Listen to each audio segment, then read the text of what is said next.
Oh, comme tu l'as dit, soulager, c'est peut-être pas le bon terme quand tu sais que voilà, on est encore en pleine crise, qu'il y a des gens qui sont morts à cause de ce fichu virus, mais en tout cas, ça acte la clôture de la saison 2019-2020 pour les Chamois niortais en tout cas, et le fait qu'on soit en Ligue 2 la saison prochaine.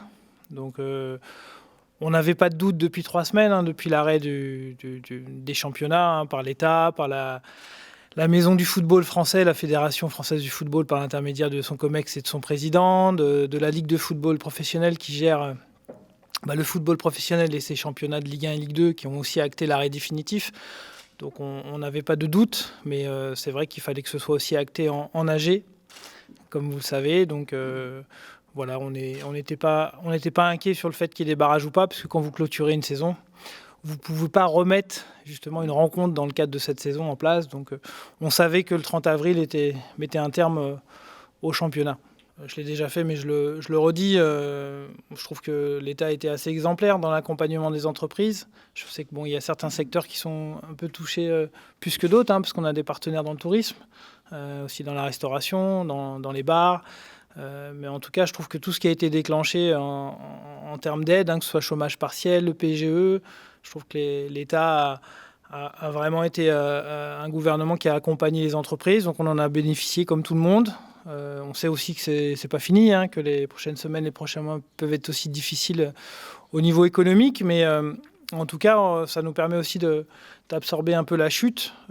Par contre, voilà, le vrai bilan financier sera fait comme prévu pour le 8 juin et les remontées à la DNCG. Donc on pourra aussi en discuter quand on aura les chiffres inscrits sur le marbre. Ce qui reste à trancher, c'est la 20 ou la 22 finalement, là, après l'AG d'hier. Oui, la seule question, à partir du moment où il n'y a pas de sujet sur les barrages, c'était savoir si la Ligue, et par la voix de son Assemblée Générale, donc l'ensemble des clubs professionnels du football français, voulait maintenir Orléans et Le Mans avec nous. Donc la majorité l'a emporté, vous le savez, à hauteur de 57%. Je ne me suis pas caché, hein, je suis aussi intervenu pendant l'AG, que j'étais pour la solidarité, parce que je pense que le dernier match qui a eu lieu lors de cette saison, à un quart d'heure près, on est passé par toutes les émotions finalement, parce qu'on aurait pu être aussi à la place du Paris FC, on était aussi à la place du Mans, puis finalement on s'est retrouvé barragiste à la fin de cette journée. Donc il faut aussi, voilà, encore une fois, faire preuve d'humilité et de solidarité. Donc on a voté le format A22. Voilà, en sachant que le format doit être validé, comme vous le savez, par la fédération. Ça, c'est le format des championnats est une question relative aussi aux fédérations en dernier lieu. On en parlait hier, les droits télé. Karim, ça, c'est quelque chose qui... On parle de 25 millions d'euros supplémentaires que vous avez obtenus, mais vous réclamez plus ? Bon, en fait, c'est un long débat entre la Ligue 1 et la Ligue 2 depuis plusieurs années, hein, la répartition des droits. La Ligue 2 estimait qu'à partir du moment où les droits ont explosé, qu'on pouvait déplafonner, hein, ce fameux plafond de 110 millions. On est actuellement à 98. Mais pas que pour la Ligue 2. Aujourd'hui, il y a encore une fois un élan de solidarité, et même en Ligue 1, avec les clubs de Ligue 2, aussi d'abonder sur les championnats amateurs, hein, aider le national, aider aussi le championnat féminin, aider aussi les pôles espoirs. Voilà, qui contribuent à la réussite du football professionnel, hein, comme vous le savez. C'est des centres de formation gérés par la fédération. Donc c'est à tous les niveaux. On est beaucoup de clubs à prôner depuis de longues années qu'il faut aider le national, parce que c'est un championnat qui est hybride, qui est certes régi et organisé par la Fédération française de football, mais qui comporte aussi des clubs professionnels, et qu'il faut donner aussi un vrai statut à ce championnat qui est le championnat juste en dessous de la Ligue 2. Et comme vous le savez, on a aussi évolué il y a quelques années en national pendant 2 ans, quand on a fait notre remontée depuis la N2, il ne faut pas l'oublier, en 2009.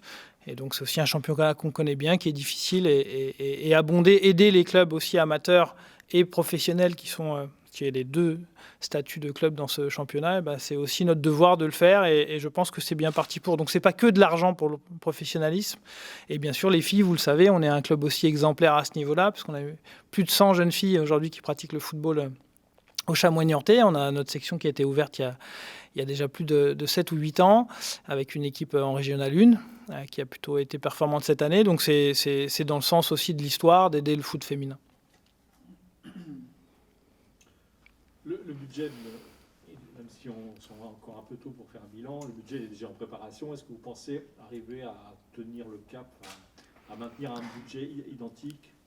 C'est par rapport à la question de Denis, on va attendre, on y travaille, le service comptabilité financier, il travaille maintenant d'arrache-pied pour remonter les comptes, donc on aura une meilleure visibilité quand les comptes seront établis, en sachant qu'aussi on attend cette décision après qui n'aura lieu qu'avant le 20 juin, donc on remontera sûrement les comptes avec 2 scénarios. C'est-à-dire un scénario déplafonnement, un scénario sans déplafonnement, je pense. En tout cas, on a un mois pour échanger et trouver un consensus avec la Ligue 1. Et aussi encore le monde amateur, parce que c'est aussi important, ça me tient à cœur, et ça tient à cœur à beaucoup de clubs professionnels. Et donc voilà, pour l'instant, on n'a pas la visibilité, on l'aura dans quelques semaines. Est-ce que, pour revenir parler peut-être un peu plus de terrain, est-ce qu'on a, tu parlais de visibilité, une visibilité sur une reprise éventuelle de l'entraînement? Oui, on a acté autour du 22 juin. D'accord. Voilà, on vous informait aussi que les 2 derniers jours, mardi et mercredi, on a fait venir l'ensemble des joueurs pour une visite médicale de contrôle. Voilà, pas des tests, hein, pas de reprise d'entraînement, parce qu'on trouvait ça trop prématuré. Et on n'a non plus pas voulu faire de tests parce qu'il y a aussi des gens qui sont prioritaires actuellement. Donc on a voulu décaler ça au 22 juin. Là, par contre, on fera une batterie de tests complète parce qu'il y aura une reprise forcément d'entraînement et on devra tester tout le monde sur le virus. En tout cas, ça a été 2 jours de visite médicale. Puis aussi avoir un lien aussi avec les joueurs parce que pendant 2 mois, on n'a pas pu les voir à part sur des applis ou par téléphone. Donc là aussi, c'était important aussi de faire un état complet psychologique avec le docteur, physique, avec les kinés, tout le staff médical et puis le coach aussi, un entretien individuel avec chaque joueur, moi également. Voilà, question de savoir si tout le monde allait bien, si physiquement, apparemment tout le monde était à peu près en forme, il n'y a pas eu trop de prise de poids et même les joueurs qui ont perdu... qui se sont asséchés sur cette période, qui ont plutôt été sérieux dans le maintien d'une préparation physique en respectant les prescriptions sanitaires. Donc voilà, c'était important aussi de les voir avant la clôture définitive de la saison pour les Chamois. Sur ces entretiens, du coup, j'imagine que la question des contrats, il y a pas mal de joueurs qui sont en fin de contrat, c'est ce qui faisait l'objet des entretiens avec Franck, j'imagine? Oui, avec Franck et moi, tout à fait. Donc, vous en saurez un peu plus dans les prochains jours. Donc, j'avais promis aux joueurs, voilà, dès la clôture de l'AG, qui a duré pratiquement 4 heures hier, d'appeler chaque joueur et en fonction des garçons, d'établir un dialogue ou de ce qu'on souhaite conserver, ce qu'on ne souhaite pas conserver, voilà. De mettre les choses au point rapidement parce que voilà, tout le monde aussi est dans l'attente, les joueurs en fin de contrat sont dans l'attente, ceux qui sont sous contrat, c'est pas un problème immédiat, donc voilà, oui, faire l'état des lieux rapidement, donc avant le début de semaine prochaine. Est-ce qu'il y en a qui ont des bons de sortie, Jacob, Sissoko, enfin je sais pas. Les bons de sortie, c'est pas le terme, mais en cas d'offre intéressante. On sait bien que c'est des joueurs qui ne sont pas les seuls, mais qui intéressent des plus grands clubs et des projets sportifs plus ambitieux. Donc pour l'instant, vous le savez, le mercato n'a pas encore démarré, que l'Assemblée générale d'hier a acté beaucoup de choses, même au niveau financier, même si le déplafonnement n'a pas été abordé mais reporté. Le PGE a été aussi voté, donc ça permet aussi aux clubs, et notamment en Ligue 1, puisqu'il y a eu un décalage de versement des droits télé qui en ont grandement besoin. Nous aussi, on a quelques droits télé qui devaient tomber en fin de saison de l'ordre de 350 000 €. Donc on l'utilisera aussi. Donc maintenant, les clubs, dans les prochains jours, prochaines semaines, ont aussi une meilleure visibilité au niveau financier, même si on attend bien sûr la question du déplafonnement pour notamment les clubs de Ligue 2. Mais ça va, voilà, les choses vont avancer petit à petit maintenant et pouvoir faire un rétro-planning jusqu'à la reprise. La question de l'entraîneur, est-ce que les choses ont avancé? Je sors d'une réunion avec Franck de 2 heures là, ce matin. On continue à travailler et donc on continue à discuter. Voilà, on continue à discuter, déjà le remercier avec Thomas pour être venu dans un moment compliqué pour le maintien du club. Voilà, on est quand même maintenu, même si vous connaissez les conditions. Donc voilà, encore une fois, pas de triomphalisme du tout. On va rester humble et et pudique. Mais en tout cas, voilà, ils sont venus dans des conditions compliquées. Donc je tenais à les remercier. Et puis je remercie aussi l'ensemble du staff et l'ensemble des joueurs, hein, bien sûr, pour le maintien en Ligue 2, même encore dans des conditions particulières. Donc on discute. Voilà, Toi, on ta discute. volonté, Karim, c'est quoi? C'est de le prolonger Oui, évidemment bien sûr. La volonté du club, c'est de le garder. Après, vous savez que c'est quelqu'un qui a travaillé dans des grands clubs, Mmh. avec des grands budgets financiers. Aujourd'hui, nous, on est un club artisanal, je le répète, même si on aspire à devenir un grand club de Ligue 2. Hein, moi, même si c'est un maintien certaines personnes peuvent dire étriqué ou l'appeler comme ils le souhaitent. En tout cas, on va quand même entamer notre 9e année d'affilée en Ligue 2. Donc il y a eu 8 maintiens avant celui-ci qui se sont faits sur le terrain. Donc le stade, vous le savez, est lancé, et même si on a pris 2 mois de retard, hein, par rapport au contexte. Donc, mais hier, l'ensemble des architectes qui ont été sélectionnés ont visité le site. Hier, ça ? Oui, avec les gens de l'agglomération du Niortais qui aujourd'hui, vous savez, vont financer le stade auquel on va participer. Donc on a aussi une visibilité au niveau des infrastructures. Jérôme Ballage a été réélu, comme vous le savez. Donc aussi félicitations à lui. Et ce sera le maire qui mettra en place, comme il l'a dit, le stade des Chamois pour ces prochaines années. Donc on l'attend toujours pour la saison 2022-2023. Mais voilà, c'est 9e saison d'affilée qu'on va entamer. Alors on connaît, même si on ne connaît pas encore les conditions, huis clos, pas huis clos, voilà, ça c'est encore des choses qui évolueront en fonction des préconisations de l'État. Mais voilà, ça nous permet aussi d'avancer et d'attendre aussi ces infrastructures, parce qu'il faut quand même qu'on puisse aussi se développer. Et le maintien, c'est encore une bonne chose, mais au cours de cette année, tout doit être acté pour que le stade soit bien présent. Pour en revenir à Franck, excuse-moi. Oui. Il est dans quel état d'esprit? Il est ouvert? Ah oui. Il ferme surtout pas la porte.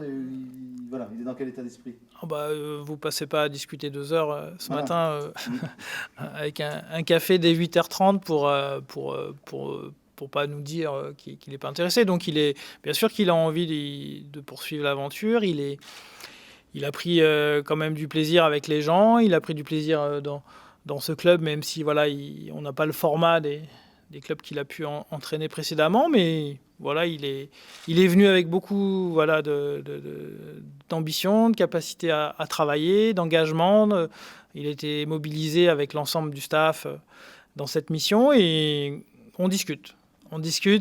Voilà, vous savez que c'est un coach qui peut aussi intéresser des plus grands projets, des plus grands clubs, mais en tout cas, j'espère qu'on réussira à le convaincre et qu'il sera convaincu aussi par notre projet.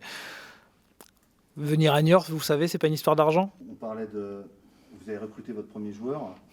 D'autres vont suivre, et sans doute. Et dans quel secteur particulièrement vous visez? Vous travaillez, je ne sais pas, à la recrutement d'un attaquant, de milieu de terrain, un gardien? Déjà, vous annoncez, à l'instar de Joris, qui a été annoncé hier, donc Papi Bnouba de l'Atlético de Marseille, donc qui a officiellement signé au Chamois. D'accord. Pour combien de Voilà, temps? pour 2 ans. D'accord. Donc qui est un avant-centre, qui a des belles stats, hein, qui a performé au sein de l'Atlético de Marseille, comme vous le savez. Et on espère aussi qu'il continue à marquer beaucoup de buts avec nous la saison prochaine. Donc c'est un garçon qui est assez expérimenté, hein, parce qu'il a déjà 26 ans, mais qui a des belles qualités athlétiques, et puis aussi le sens du but. Donc c'est important pour un avant-centre. Les 2 contrats pro aussi qui ont été signés, c'est toujours la même volonté de promouvoir les jeunes du centre? Ouais, tout à fait. On continue notre politique de formation.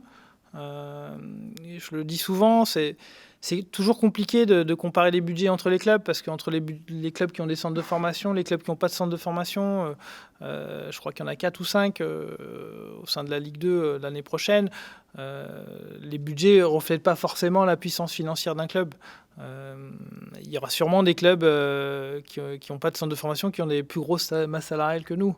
Donc après, c'est le projet dans sa globalité, sur le moyen terme, sur le long terme. On sait que la formation fait partie de notre ADN. Ça coûte de l'argent, mais c'est un projet, en tout cas, qu'on assume, et un parti pris qu'on veut continuer à développer. Par contre, Antoine et Darlin, pour ne pas les citer, voilà, ils n'ont rien volé. C'est des garçons qui ont prouvé qu'on pouvait compter sur eux, et qu'on souhaitait leur offrir la possibilité de continuer à progresser, à se développer, puis à s'imposer, parce que l'objectif, c'est quand vous signez votre premier contrat professionnel, c'est de jouer et d'être titulaire au sein des Chamois. C'est tout ce qu'on peut leur souhaiter. Est-ce que les entraîneurs des U17, U19 restent en poste du coup pour la saison prochaine? Alors ça, le centre de formation, il est présidé par Jean-Louis Mornay. Ouais. Donc ça, c'est une discussion qu'on aura avec Jean-Louis la semaine prochaine. Et puis, on fera l'état des lieux aussi également à tous les niveaux sur le centre de formation, sur les équipes de jeunes.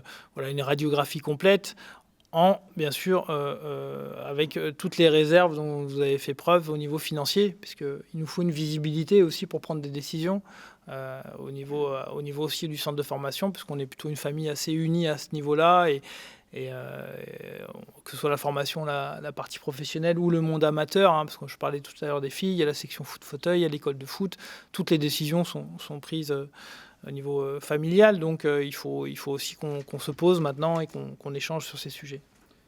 Par rapport aux abonnements, quand même, je me pose cette question, est-ce que vous allez laisser le choix à vos abonnés privés et partenaires de leur laisser le choix ou leur rembourser voilà. Alors encore une fois, on attendait l'AG d'hier, donc on a une grosse réunion lundi. On va préparer justement un courrier à tous nos abonnés, nos partenaires, à tous les gens qui nous accompagnent depuis de nombreuses années. Voilà. Et donc, à l'issue de cette réunion, on aura déterminé le mode, en tout cas, de clôture de cette saison.